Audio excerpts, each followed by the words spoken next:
മക്കളെ, നിങ്ങളിപ്പോൾ ഈ കാണുന്ന സ്ക്രീനിൽ കാണുന്ന ചോദ്യം ഉണ്ടല്ലോ, ഇത് എന്നോട് ഒരാൾ ഇൻബോക്സിൽ ഒന്ന് ചോദിച്ചാലാണ്. ഒരാളല്ല, ഇത് പിന്നീട് ഒരുപാട് പേരായിട്ട് മാറിയത് കൊണ്ടാണ് ഈ ഒരു കാര്യം നമ്മൾ വീഡിയോ ആയിട്ട് ചെയ്യുന്നത്. സംഗതി ഇതായിരുന്നു സാറേ, ഞാൻ 4 സബ്ജക്റ്റ് തോറ്റിട്ടുണ്ട്. എനിക്ക് ലാംഗ്വേജ് മാത്രമേ കിട്ടിയിട്ടുള്ളൂ.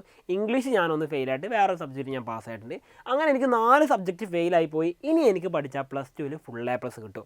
ഈ ഒരു ചോദ്യം എന്നോട് ന്യായമായിട്ട് ഒരാൾ ചോദിച്ച ചോദ്യമായിരുന്നു. അപ്പോൾ ഈ ചോദ്യം വന്ന സമയത്ത് ഒരാളല്ലേ, ഞാൻ അവന് മറുപടി കൊടുത്തു. പക്ഷേ ഇനിയും ഒരുപാട് പേര് ഇതേ കാര്യങ്ങൾ ചോദിച്ചു വന്നു. സാറേ, ഞാൻ 3 സബ്ജക്റ്റ് ഫെയിലായി, 5 ഫെയിലായി, 6 ഫെയിലായി, സാറേ 2 ഫെയിലായി, ഇത്ര എണ്ണം തോറ്റു എന്നൊക്കെ പറഞ്ഞിട്ട് വരുന്നുണ്ട്.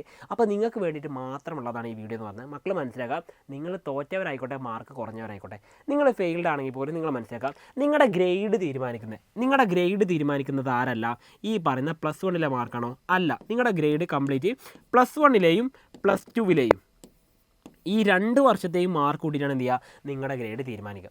അതായത് നിങ്ങളുടെ +1 +2 നിങ്ങൾ മാർക്ക് വാങ്ങിയത് ടോട്ടൽ 90% ആണെങ്കിൽ നിങ്ങൾക്ക് A+ കിട്ടും. ടോട്ടൽ 90%. ഇപ്പോൾ ഉദാഹരണത്തിന് 4 സബ്ജക്റ്റ് ഒരു കുട്ടി തോറ്റു എന്ന് വിചാരിക്കുക. ആ കുട്ടി എന്താ അടുത്തതായിട്ട് ചെയ്യേണ്ട കാര്യം? ഒന്നും ചെയ്യാനില്ല, ജസ്റ്റ് ഇത്രേ ഉള്ളൂ. അവൻ്റെ ലൈഫിൽ നെക്സ്റ്റ് ആയിട്ട് അവൻ ചെയ്യേണ്ട കാര്യം എന്ന് പറഞ്ഞു കഴിഞ്ഞാൽ ഈ പറഞ്ഞ ഇമ്പ്രൂവ്മെൻറ്റ് എക്സാമിലുള്ള ആപ്ലിക്കേഷൻസ് വരും. അത് വരുന്ന സമയത്ത് തന്നെ അതിന് അപ്ലൈ ചെയ്യുക. അപ്പോൾ എത്ര എണ്ണം ഇമ്പ്രൂവ് ചെയ്യാൻ പറ്റും? ഇതിലാകെ ഇവന് 3 എണ്ണം മാത്രമേ ഇമ്പ്രൂവ് ചെയ്യാൻ പറ്റുള്ളൂ. ബാക്കി ഒരു സബ്ജക്റ്റ് എപ്പോഴും ഫെയിൽഡ് തന്നെയാണുള്ളത്. അപ്പോൾ ഈ 3 സബ്ജക്റ്റും ഇമ്പ്രൂവ് ചെയ്യാം, അവന് നല്ല മാർക്ക് സ്കോർ ചെയ്യാം, അത് അവന് A+ ആക്കാനുള്ള ഓപ്ഷൻ ഉണ്ട്. അപ്പം ഓൾറെഡി 4 എണ്ണം, അതിന് മുൻപ് 2 ഉണ്ട്. ഇപ്പോൾ ഈ 2, 3 എത്രയായി? 2 + 3 അഥവാ 5 അല്ലേ? ഓൾറെഡി 2 എണ്ണം പാസ്സായതുണ്ട്. അതെന്ത് ചെയ്യാം, അവന് ഇമ്പ്രൂവ് ചെയ്യാൻ പറ്റുമോ? ഇല്ല. അപ്പോൾ നിങ്ങൾ മനസ്സിലാക്കുക, മാക്സിമം നമുക്ക് ഇമ്പ്രൂവ് ചെയ്തിട്ട് A+ എത്തിക്കാൻ പറ്റുന്നത് 3 സബ്ജക്റ്റുകൾ മാത്രമാണ് +1. എന്നാൽ നിങ്ങൾ ഈ പറഞ്ഞ +1 +2 ഇപ്പോൾ ഉദാഹരണത്തിന് ഈ പറഞ്ഞ +1 നിങ്ങൾക്ക് എന്താണ്, ഒരു സബ്ജക്റ്റിന് A+ ഉണ്ടെന്ന് വിചാരിക്കുക, മറ്റൊന്നിന് A ഗ്രേഡ് ഉണ്ടെന്ന് വിചാരിക്കുക. എങ്കിൽ പോലും നിങ്ങൾക്ക് എന്ത് ചെയ്യാം, 4 സബ്ജക്റ്റ് തോറ്റാൽ പോലും നിങ്ങൾക്ക് മാക്സിമം 5 A+ വരെ എത്തിക്കാം. ഇത് വെറുതെ പറഞ്ഞല്ല, 5 A+ വരെ നിങ്ങൾക്ക് മാക്സിമം എത്തിക്കാമെന്ന് പറഞ്ഞാൽ നിങ്ങൾക്ക് നല്ലൊരു മാർക്ക് സ്കോർ ചെയ്യാനുള്ള ഓപ്ഷൻസ് ഇനിയും ഉണ്ട് എന്ന കാര്യം മനസ്സിലാക്കാൻ വേണ്ടി മാത്രം. അതായത് 4 സബ്ജക്റ്റ് തോറ്റവന് പോലും തിരിച്ചു വരാൻ, 5 സബ്ജക്റ്റ് തോറ്റവന് പോലും തിരിച്ചു വരാനുള്ള ചാൻസ് ഇനിയും ഉണ്ടെന്ന് മനസ്സിലാക്കാം. അപ്പോൾ അടുത്ത ചോദ്യം ഇതായിരിക്കും, സാറേ അപ്പോൾ എൻ്റെ ഫുൾ A+ എങ്ങനെ തീരുമാനിക്കപ്പെടുന്നത്? ഞാൻ പറഞ്ഞുതരാം. അതായത് നമുക്ക് ഫുൾ A+ എന്ന് പറഞ്ഞാൽ മൊത്തം നമുക്ക് 200-ലായിരിക്കും 2 വർഷം കൊണ്ട് മാർക്ക് ഉണ്ടാവുക. ഈ 200-ൽ 180-ഉം അതിൻ്റെ മുകളിൽ മാർക്കും വാങ്ങിയ ആൾക്കാർക്കാണ് A+ കിട്ടുന്നത്. 180-ഉം 200-ൽ ഈ 180 മാർക്കും അതിൻ്റെ മുകളിലേക്കും. ഇപ്പോൾ ഉദാഹരണത്തിന് നിങ്ങൾക്ക് 179 മാർക്കാണെങ്കിൽ നിങ്ങൾക്ക് അപ്പം കിട്ടുന്ന ഗ്രേഡ് A ഗ്രേഡ് മാത്രമായിരിക്കും. എന്നാൽ 180 ആണെങ്കിൽ അത് A+ ആയിട്ട് മാറുകയും ചെയ്യും. അപ്പോൾ നിങ്ങൾ മനസ്സിലാക്കുക, നിങ്ങൾ എഴുതിയ പരീക്ഷ എന്ന് പറഞ്ഞാൽ +1 പരീക്ഷ നിങ്ങൾക്ക് മാർക്ക് മാത്രമേ സെറ്റ് ചെയ്തിട്ടുള്ളൂ. അത് ഇമ്പ്രൂവ് ചെയ്യാനുള്ള അവസരം ഇപ്പോഴും നിങ്ങളുടെ മുമ്പിലുണ്ട്.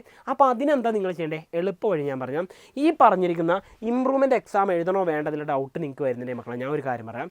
നിങ്ങൾക്ക് കിട്ടിയിരിക്കുന്ന ഈ ഒരു അവസരം നിങ്ങൾ ഉപയോഗപ്പെടുത്തണം. കാരണം എന്താ വെച്ച് കഴിഞ്ഞാൽ, നിങ്ങൾക്ക് കിട്ടിയിരിക്കുന്ന ഈ ഇമ്പ്രൂവ്മെൻറ്റ് എക്സാം നിങ്ങൾക്ക് 10ാം ക്ലാസ്സിലില്ല. 10ാം ക്ലാസ്സിൽ എന്ത് ഗ്രേഡാണോ വന്നിട്ട് ആ ഗ്രേഡ് വാങ്ങി പോകുക എന്നുള്ളത് ഇമ്പ്രൂവ്മെൻറ്റ് എക്സാമിൻ്റെ ഓപ്ഷനൊന്നുമില്ല. പക്ഷേ നിങ്ങൾക്ക് ഇപ്പോഴും +1 ഇമ്പ്രൂവ്മെൻറ്റ് എക്സാമിൻ്റെ ഓപ്ഷൻ ഉണ്ട്. അഥവാ നിങ്ങളുടെ മാർക്ക് നിങ്ങൾക്ക് ബെറ്റർ ആക്കാം.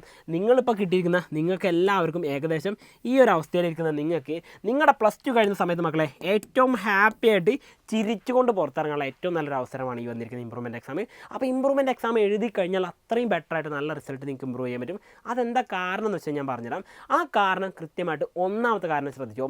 +1 കഴിഞ്ഞ് നമ്മൾ ഈ പറഞ്ഞ +1 കഴിഞ്ഞ് ഇപ്പോൾ +2 പഠിച്ചുകൊണ്ടിരിക്കുക. 10ാം ക്ലാസ് കഴിഞ്ഞ് +1 എത്തിയപ്പോൾ നമ്മുടെ സീരിയസ്നെസ് ഒക്കെ പോയി, നമ്മൾ കുറച്ച് ലാഗ് അടിച്ചിങ്ങനെ നടന്നുകൊണ്ടാണ് നമ്മുടെ റിസൾട്ട് ഇങ്ങനെ ആവാനുള്ള ഒന്നാമത്തെ കാരണം. ഇനി രണ്ടാമത്തെ കാരണം എന്ന് പറഞ്ഞാൽ വേറെ ഒന്നുമല്ല, നമ്മൾ പഠിക്കാതെ ജസ്റ്റ് എന്തെങ്കിലുമൊക്കെ പോയിട്ട് തലേന്ന് ഒരു ലൈവ് കണ്ടുപോയിട്ട് പരീക്ഷ എഴുതി പാസ്സാവാലോ എന്ന പ്ലാനിലാണ് രണ്ടാമത്തെ കാരണം. മൂന്നാമത്തെ കാരണം, നമ്മൾ സീരിയസ്നെസ്സും കൊടുത്തില്ല, പരീക്ഷയുടെ തലേന്ന് മാത്രം പഠിച്ചു. മൂന്നാമത്തെ കാരണം എന്ന് പറഞ്ഞാൽ നമ്മൾ സ്കൂളിൻ്റെ വൈബ് മാത്രമായിട്ട് പോവുകയാണ് ചെയ്തത്.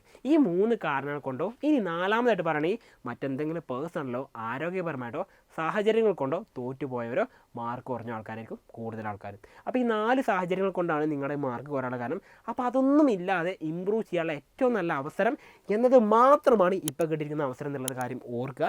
എന്നിട്ട് നിങ്ങൾ ഇമ്പ്രൂവ്മെൻറ്റ് എക്സാമിന് പഠിക്കുക. അല്ലെങ്കിൽ മക്കളെ ഉറപ്പിച്ചോ, നിങ്ങൾക്ക് വരാൻ പോകുന്നത് വലിയ നഷ്ടമായിരിക്കും. കിട്ടിയ അവസരം കളഞ്ഞു കുളിക്കുകയല്ല, കിട്ടിയ അവസരം ഏറ്റവും മികച്ച രീതിയിൽ ഉപയോഗപ്പെടുത്തുന്ന ആൾക്കാരാണ് എപ്പോഴും വിജയികളായിട്ട് മാറിയിട്ടുള്ളത്. വീണ്ടും കാണാം. It's me സൽസമീൻ.